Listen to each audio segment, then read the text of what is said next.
When an accident occurs, panic and confusion reign, and it is at this point that passers-by rush to help, often making an already bad situation worse. You will see the Good Samaritan has turned, it is no longer good. They end up putting them at the back of pickups. They use any manner of transport available, rushing, taking the victims to the hospital and end up causing more damage. They never help. Many people have become paralyzed, not because of the injuries they got when they got in the accident, but because of the way they were moved. There are situations when it is advisable to do nothing at all except call an ambulance. Those are situations that involve speed and height, where impact has occurred, and there's every possibility that the person has suffered spinal injury. What a good Samaritan should do is switch off the car engine if it is still running, reassure the casualty as they wait for an ambulance, and if possible, support the casualty's neck.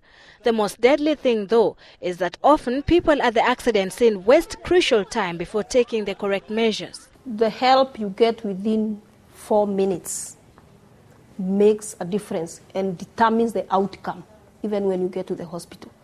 Because if you get to the hospital when the brain is dead, the doctors can only do so much.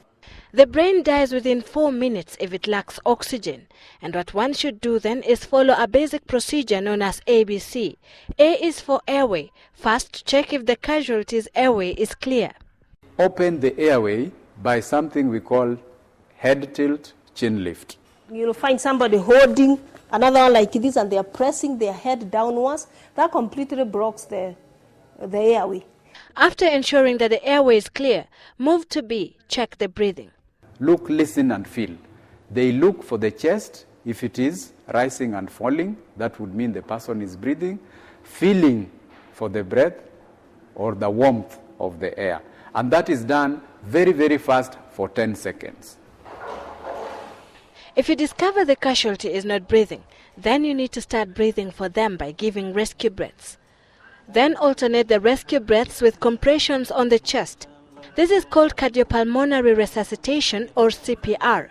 Because that compression will give a pressure to the chest, and that will also compress the heart such that any little blood that is in the heart is pushed to go to the brain and the rest of the body. It means then that the breath you give is pushed by the blood to the brain as well, and this will keep it alive. This should continue until help arrives and the casualty is put on basic life support, or until the casualty resumes breathing. Before this, anything else done on the casualty would be a waste of time. When you see bleeding, you think, now this person, if you don't stop this bleeding, they are going to die. Not remembering, if you don't get oxygen into their body, it doesn't matter how well you preserve their blood. The Kenya Red Cross Emergency Services Operations Manager says basic first aid skills are required of every individual and should be taught even at the kindergarten level. As it is now, majority of Kenyans are in the dark about what to do when accidents occur. 3 in 20 people are trained in basic first aid. And that is why when an accident happens, you find that most of the victims reach or die at the scene or arrive to the hospital when they are dead. Nyakinda says if one has been trained on first aid and are at an accident scene, then they need to take control of the situation to avert unnecessary deaths and further injuries caused by mismanagement of casualties. Sylvia Chebet for Sunday Live.